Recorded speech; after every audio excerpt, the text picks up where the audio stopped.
So ever since Inside Number 9 ended, I decided to look back on the show that made Steve Pemberton and Reese Shearsmith household names to begin with, that being the League of Gentlemen. I know there's a possibility of me pronouncing their last names wrong, but I really don't care by this point. Anyway, the League of Gentlemen was written by Pemberton and Shearsmith, but also written by Mark Gatiss and Jeremy Dyson. Again, I might be mispronouncing their names, but I really don't care by this point. Set in the town of Royston Vasey, Shearsmith, Pemberton and Gatiss all play various characters, bizarre, sometimes monstrous characters. The show ran for 3 seasons on BBC Two, I believe. Had a couple of live shows and even had a film in 2005, which surprisingly doesn't really have a lot of, what's the right word? Well, when you type it in, you don't really get a lot of reviews. In fact, from what I can gather, going into the fandom, not a lot of fans talk about it. I don't know why. I mean, it wasn't, a bomb or anything. It wasn't a box office bomb. And by the looks of things, it received positive reviews. So, what's going on? What's happening? Why don't the fans like that as much as the TV show? Well, I decided to give it a watch, and I can slightly understand why. Well, first I'm going to talk about the plot. It's kind of set in its own little... It's set in a different continuity from the TV show because this was done in 2005 and the show ended in 2003, so I imagine they filmed this after season 3, but it doesn't carry on from season 3 because there's a lot of inconsistencies from the first 3 series. The biggest one being, at the time, we all thought Tubbs and Edward were dead, but they're alive and well in the film.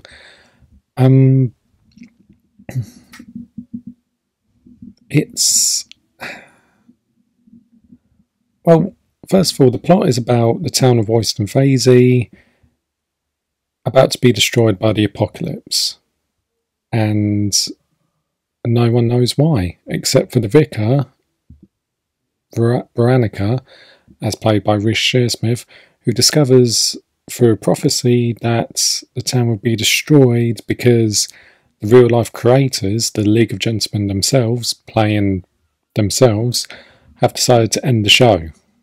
Pretty much around the time they were doing that in real life, really. Before the anniversary specials, this was pretty much the last thing they did together as the League. But going back to the film itself, the locals of Royston Vasey decide to go into the real world to persuade the League to, continue the show. Well, when I say the locals, I mostly mean 3 characters. Jeff, as played by Reese Shearsmith, Hilary Bliss, as played by Mark Gatiss, and Herlip, as played by Steve Pemberton. I believe, it's pretty obvious that these 3 characters were chosen so each 3 members of the League can have their own equal amounts of screen time. But these characters in particular, I'm not quite sure. Jeff, yeah, okay, he was a popular character in the first 3 seasons, and he is a pretty standout Shearsmith character. But Hilary Bliss and Herlip as well, who only appeared in season 2, and even Hilary Bliss as well completely disappeared in season 3. They do try and give them, all 3 of them, their own story arcs. Jeff is going through the whole trying to be a hero type story arc, which does fit his character, but they kind of toned him down for the film. He's not as violent or mood swinging in this one. as he is normally. No idea. In fact, you could argue that the film itself is kind of toned down from the series because, well, it does dive into the. See, the series, if you've watched it, dived into surreal horror a lot. But the film, while it can get surreal, I kind of feel like it kind of holds back at times. And I think one of the main reasons is, as I said, these three are the only characters to really go into the real world. And when they do, they're very subtle about it. And I feel like this is where the film kind of gets the whole what's the right word, the formula of the show wrong. But going back to the characters, with Herlip, I feel like out of all the characters, Herlip is probably the one who's probably the most different from the TV show, because in the TV show he was a stereotypical German gay character with a lot of sexual innuendos regarding his sexuality, and from what I could gather, he was not that popular, I don't think.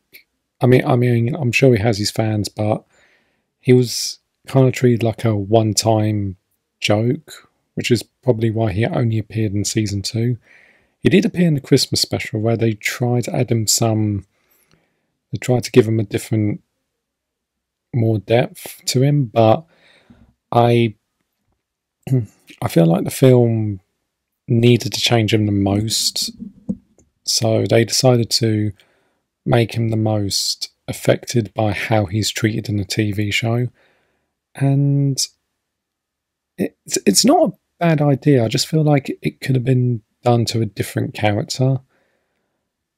And I could explain how I would have done this film, or how League of Gentlemen film could have worked better, but I'm not gonna go into that just yet. I think I'll save that till near the end. Going into Gatiss' character, who is Hilary Bliss. In the TV show, he was this serial killer butcher who had special meat, and you never know what the ingredients is, who causes a bloody nose epidemic in season 2. In this film, he's on the run from the police at the start, and he's pretty much like, he eventually becomes like the straight man type character of the trio, which I suppose makes sense because he was more of a serious character in the show, and in the film he is the more serious out of the three, and they give him a bit of a redemption story. He he starts off trying not to get involved and actually trying to get away, because he clearly doesn't give a toss about Royston Vasey or anything like that, but by the end of the film he finally realises that Royston Vasey is his home and decides to fight for it.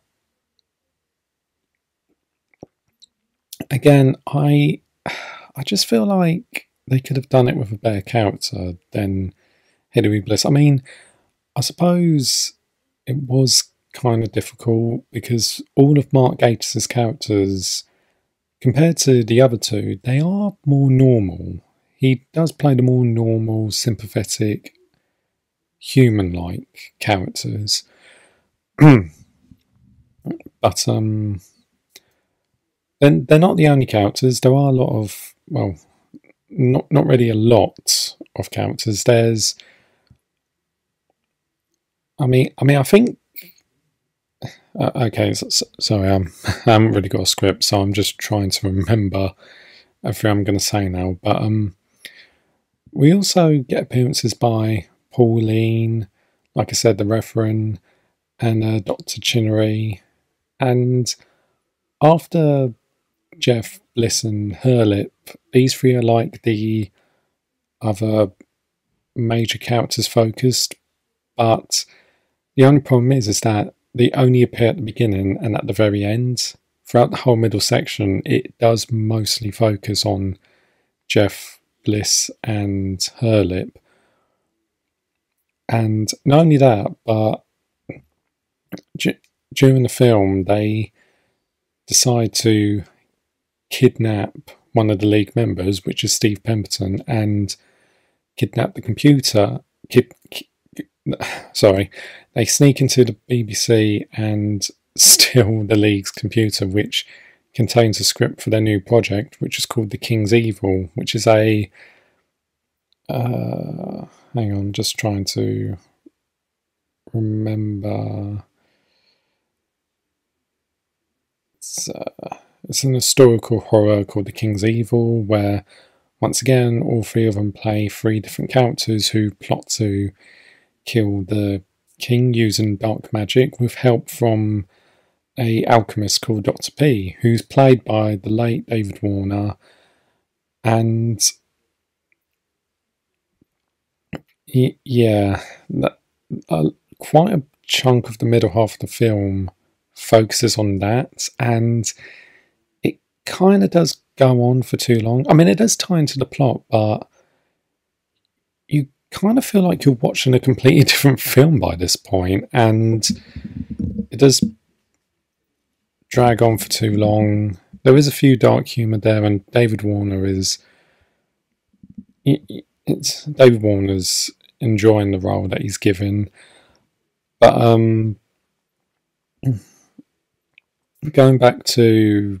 I'll get to David Warner's character later, but going back to the Royston Vasey characters, I kind of...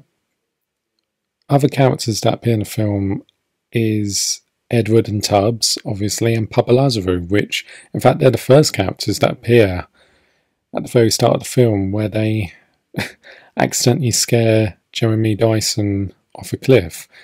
Now, since Jeremy Dyson is a writer and not an actor, he's played by Michael Sheen at the beginning of the film.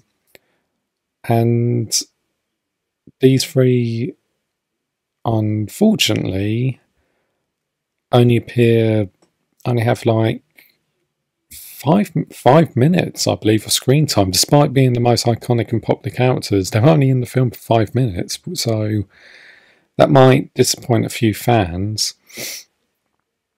I mean, they do have an explanation in the film why they don't appear as much, but it is still a bit of a disappointment. But apart from a little cameo by Mickey, that's all the characters from the TV show that appear. So none of the Dentons appear. Charlie and Stella don't appear. So it does feel like we don't see as much. In fact, the film only takes place in Royston Vasey at the beginning and at the end. And the rest of it is set in the real world, or in the fictional King's Evil world. So it can feel a bit disjointed with what it's trying to focus on. I'm kind of speaking a bit too negative about this film, which I don't want to, because it's not a bad film. The acting from all three of them is great. It's great, so I'm kind of trailing off down the loose of my words, but I'm trying to make this review sound as in-depth as I can get it to be. So it's... Well, if there's one thing I really do like about this film is, at some point, there's as I said, the characters from The King's Evil go to an alchemist who uses dark magic to create a creature called a humongulus. which is like a goblin demon type thing, and it's done in stop motion. It's pretty much like a tribute to all the stop motion films from the 50s and 60s. The what's his name again? That stop motion act.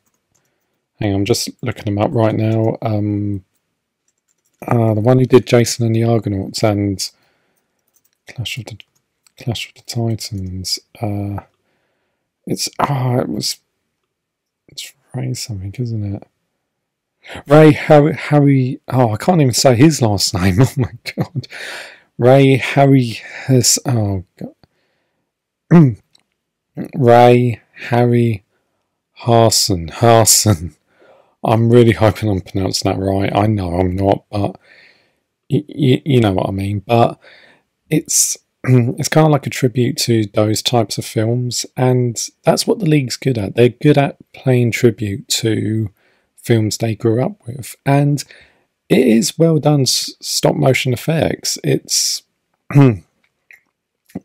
it's very clever how they managed to fit the creature in the scene with the actors. In fact, the scenes where all the different characters interact with each other are definitely the highlights. In fact, there's one scene where Papa Lazarou, Jeff and Edward all talk together at the exact same time, and they're all played by Reece Shearsmith. And I don't know if this is true because I heard it on the commentary, but this was just an excuse for them to show off not only Shearsmith's acting range, but the special effects for the film, because it is really well done how they managed to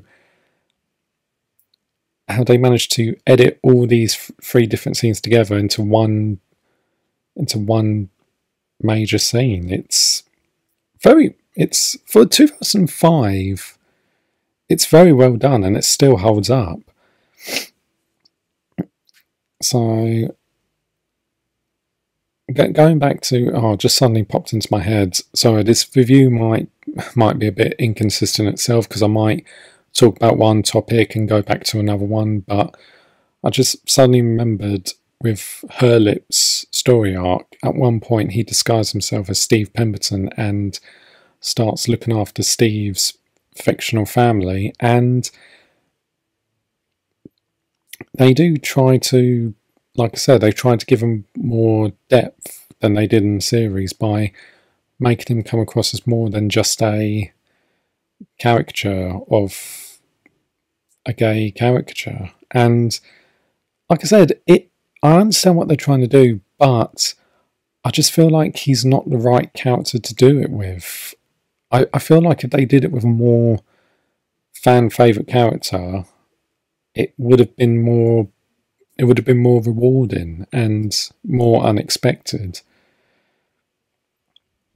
But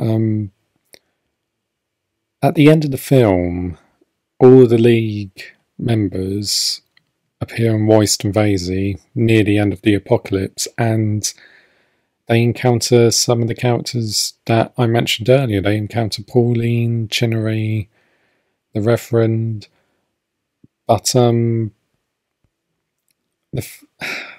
the other extras that are in that scene, you have no idea who they are. And I just felt like that was a missed opportunity to bring in all the other League of Gentlemen characters. I mean, they could have easily fit in Charlie and Stella and the Dentons in the background somewhere. Maybe Legs Akimbo somewhere in there as well. It was such a missed opportunity. I know it would have required more costume changes and more editing, but I just feel like it would have felt more complete, because I just feel like the major problem with this film is it doesn't take place in Royston Vasey. I mean, the idea of the apocalypse coming to Royston Vasey, that can work as a film. It is a funny idea, but because they go into the real world, I just feel like that wasn't necessary. I think the idea of all the League of Gentlemen characters trying to survive during the apocalypse in Royston Vasey, that would have been enough. And it would have fitted in better with the tone of the show. I mean, the show could be surreal, but it wasn't that surreal, but it never went too far with its surrealism. If that's what I'm trying to explain. Again, I'm thinking of another positive to say. David Warner's character, Dr. P, who is the closest thing to a villain that the film has, and David Warner is having, he's having a good time. He's good at hamming it up as these types of characters, and he does fit in with the League's universe. But I just don't feel like he needed to be the villain. In fact,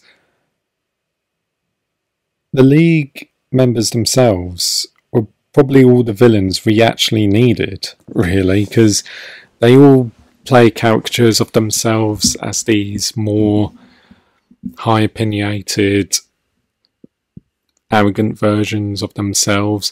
That they would have been fine as the bad guys. Or, yeah, like I said, if it was just set in the town with the apocalypse happening, just have the apocalypse be the main source of threat. I just don't think the film needed a villain. But as I said, this was the last thing they did as a League before the anniversary specials. And at the end, they kind of give the film a bit of a happy ending. I think it was clear they wanted to give a happy send-off for this world that they created, and it is nice. It is a bit of a feel-good ending, especially if you watch it after the show. So, yeah, the League of Gentlemen Apocalypse, I would highly recommend watching the show first before the film. Don't watch the film thinking it will get you into the show, because it won't. It was definitely made for the fans, or if you know what the League of Gentlemen are. So I'll give it 6 out of 10, personally, because it's not the best TV to film adaptation out there, but if you're a fan of the League, you'll enjoy it. You'll get a few laughs. It's still the original people who are involved with the series involved in this, and yeah, that's all I can say about it. The only other thing I can say is there's a cameo appearance by Simon Pegg and Peter Kay. It's again, much like the film, I get what they were trying to do, but I don't. I think they could have used those two slightly better as well. But that's just my opinion. If you're a League of Gentlemen fan and you have an opinion on the film League of Gentlemen Apocalypse, feel free to comment below. I would really love to hear other people's opinion. I'm really surprised it's not talked about as much. It's kind of like that one thing that is occasionally brought up, but no one really talks about it. Like, if you look up best moments from League of Gentlemen, it's always from the series. It's never from League of Gentlemen Apocalypse. It's not like, when you look up best moments from South Park or The Simpsons, they always have moments from South Park, Bigger, Longer and Uncut, and The Simpsons movie. But for this, no one really talks about it. So, yeah, as I said, feel free to comment if you have a favourite moment. If you have a favourite character, please share. I want to hear more opinions on this. And if there's anything I left out and you think I should really not do these type of things unscripted, please be honest. So, yeah, that's all for today, and hope you have a nice day. Bye.